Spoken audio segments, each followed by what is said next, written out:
नमस्कार विद्यार्थी मित्रांनो. माझ्या YouTube चॅनलमध्ये मी तुमचं सहर्ष स्वागत करीत आहे.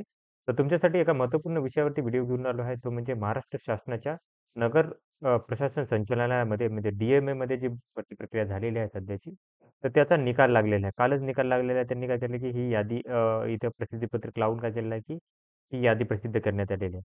तर याच्यानंतरनं जर बघितलं, तर मी आता तुम्हाला थोडंसं एनालिसिस करून सांगणार आहे. याच्यामध्ये जर बघितलं तर खूप सारे विद्यार्थी या निकालावरती नाराज आहेत. खूप सारे विद्यार्थी नाराज आहेत. विषय असा आहे, की निगेटिव्ह मार्किंग होती पेपर 1 आणि पेपर 2 मध्ये.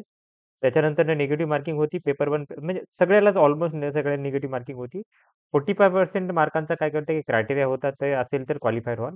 आता हे झाल्यानंतरनं लक्षात घ्या, आता ही जी पदभरती झाली होती, तर त्याच्यामध्ये बघा ऑडिट अँड अकाउंटसाठी झाली होती. त्याच्यानंतर सिव्हिल इंजिनिअर, कॉम्प्युटर, इलेक्ट्रिकल त्याच्यानंतरनं फायर सर्व्हिसेस, सॅनिटरी इन्स्पेक्टर त्याच्यानंतरनं taxation and administration and water supply sewage सॅनिटेशनमध्ये. याच्यासाठी या पदासाठी टोटल 1, 2, 3, 4, 5, 6, 7, 8 वेगवेगळे हे होत्या, पदभरती होती. तर याच्यामध्ये मी काय करेल, की तुम्हाला सपोज याच्यासाठी दाखवेल अं, कर निर्धारणासाठीची यादी जी आहे सपोज ओके. कर निर्धारणासाठीची यादी. आता याच्यामध्ये विद्यार्थ्यांचं असंही आहे, आता विद्यार्थ्यांनी मी कालपासून पाहत आहे एक्झॅक्टली काय आहेत म्हणणं विद्यार्थ्यांची. तर खूप सारे विद्यार्थी याच्यावरती नाराज आहेत. आता त्याचा विषयच काय आहे तो सांगेल मी. तर बघा की असा होता क्रायटेरिया याच्यामध्ये पेपर 1 आता बघा हे मी स्पष्ट सांगतो, की आता याच्यात पर्सनली घेऊ नका. मी फक्त सिस्टमचं सांगत आहे की काय झालेलं आहे ते. 110 मार्कांनी यांचं नॉर्मलायझेशनने जे 10 मार्क वाढून 120 झालेले आहेत. ओके. आता निगेटिव्ह मार्किंग होती तरी 110 आले होते त्यांचे. नॉर्मलायझेशन नंतर 120 झाले. 75 मार्क आले होते पेपर 2 ला 80 मार्क झाले. इथं इथं यांचे 5 मार्क वाढले, इथे यांचे 10 मार्क वाढले, तर त्यामुळे काय झालं आउट ऑफ झाले. 200 पैकी 200 यांना भेटले. सेकंड विद्यार्थी यांनाही काय झालं, की यांना 5 मार्क इथे वाढले आणि इथं जर बघितलं तर यांना ऑलमोस्ट 2.5 मार्क वाढलेला आहे. तर त्याच्यामुळे काय झालं, की यांना 200 पैकी 200 मार्क भेटलेला आहे. तर 200 पैकी 200 भेटले इथे आणि जर पकडाल तुम्ही, तर पेपर 1 आणि पेपर 2 चा जो नॉर्मलायझेशन स्कोर आहे, तर तिथे जर बघा तर ऑलमोस्ट जर पकडा तर 190 पेक्षा जास्तच कट ऑफ राहणार आहे ओपनसाठीचा. ओपनचा जो कट ऑफ असणार आहे ते 190 प्लसच राहणार आहे. त्याच्यामुळे, या गोष्टीमुळे जर ते नॉर्मलायझेशन झालं. आता विद्यार्थ्यांची अशी अपेक्षा होती, आता नॉर्मलायझेशन एवढं हे आहे सध्या कंडिशनला जर बघाल, तर नॉर्मलायझेशन एवढं बेकार आहे, बेकारच म्हणता येईल त्याला. कारण त्याच्यामध्ये जर पकडाल तर 10% विद्यार्थी काय करतात, की खुश होतात, जे सिलेक्शन होतात त्यांचं. बाकीचे विद्यार्थी 90% विद्यार्थी याच्यापासून हेच होतात. म्हणजे त्यांना पटतच नाही. बरं विचार करा ना तुम्ही, की सपोज एखादा विद्यार्थी काय झालं, की बिफोर नॉर्मलायझेशन तो काय होतं, की क्वालिफाय होतोय. नॉर्मलायझेशन झाल्यानंतर तो डिस्क्वालिफाय झाला. तर त्याला म्हणजे त्याच्या म्हणजे 5 मार्काचाही फरक. म्हणजे त्याला असं आहे, की तुम्ही पेपर द्या आणि शांत बसा. कारण सगळं आहे ते नॉर्मलायझेशन ठरवेल तुमचं. तुमची शिफ्ट कोणती होती, त्याच्यानंतरनं तुमची ती शिफ्ट जी होती, त्याच्यामध्ये ती डिफिकल्ट होती का हार्ड होती, ते तुम्हाला ते शिफ्टवर ठरणार, शिफ्टच्या मुलांच्या मार्कावरती. सपोज इमॅजिन करा, की एखादी सोपी शिफ्ट आहे आणि ते विद्यार्थी असे विद्यार्थी गेलेले आहेत, की ते अभ्यास जास्त नाही. जरी सोपी शिफ्ट असेल, जरी सोपी असेल आणि ते विद्यार्थी अभ्यास नसतील, तरी ते विद्यार्थ्यांना हार्ड जाणार आहे आणि तुम्हाला तिथं त्याचा फटका बसणार आहे. ते नॉर्मलायझेशनचं हे आहे.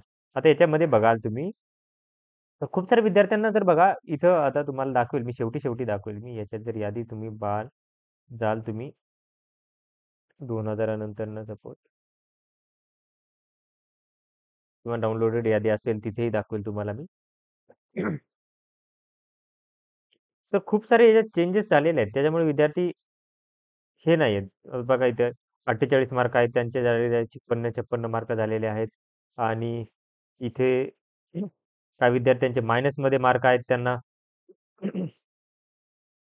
बघा हे जो आहे सेकंड पेपर 2 चे मायनसमध्ये मार्क आहेत त्यांना डायरेक्ट 24 मार्क झालेले आहेत तिथे. बघा मायनसमध्ये मायनस 1.5 चे यांचे डायरेक्ट 24 झालेले आहेत.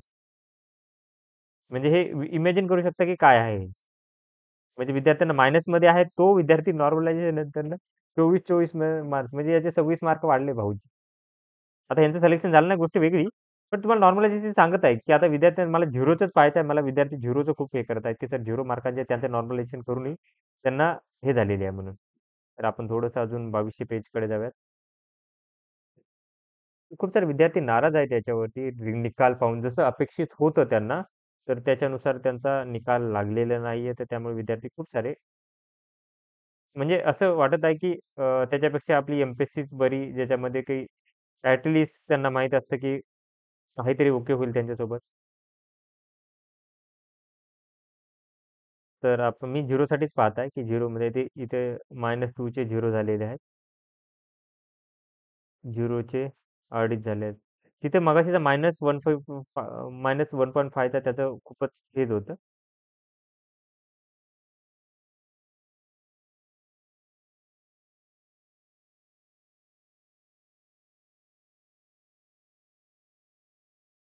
हरकत नाहीये. त्याच्यामुळे काय झालेलं आहे, की विद्यार्थी नाराज काय आहेत, त्याचे सांगत होतो, की एक्झॅक्टली काय झालेलं आहे, की जे क्वालिफाय होते ते डिस्क्वालिफाईड झालेले आहेत.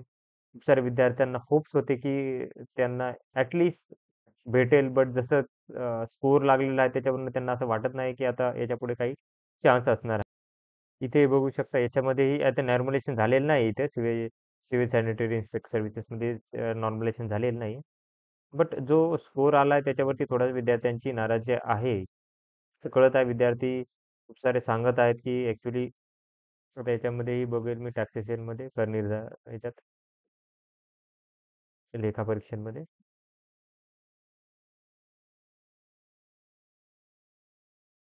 तर इथं बघू शकता आय थिंक ही झालेली आहे.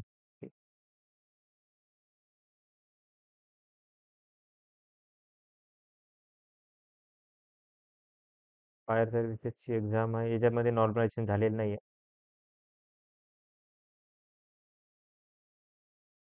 टॅक्सेशन